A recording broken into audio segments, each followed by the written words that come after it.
আমার আজকের রেসিপি পিঠে ভাজা।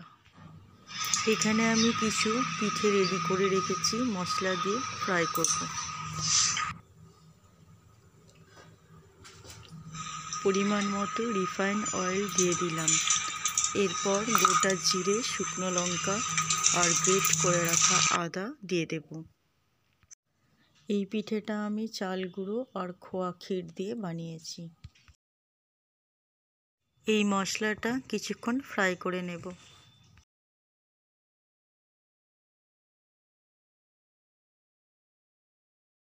মশলাটা একটু ভাজা হয়ে যাবার পর পরিমাণ মতো লবণ আর হলুদ দিয়ে দেব।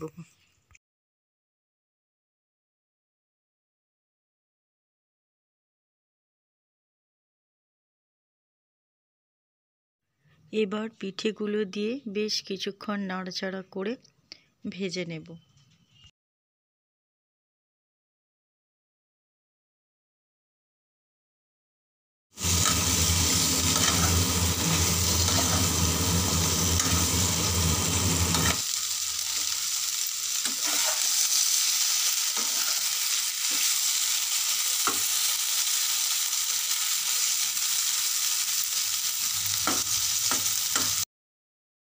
পিঠেগুলো ভাজা হয়ে গেছে, এবার আমি নামিয়ে নেব।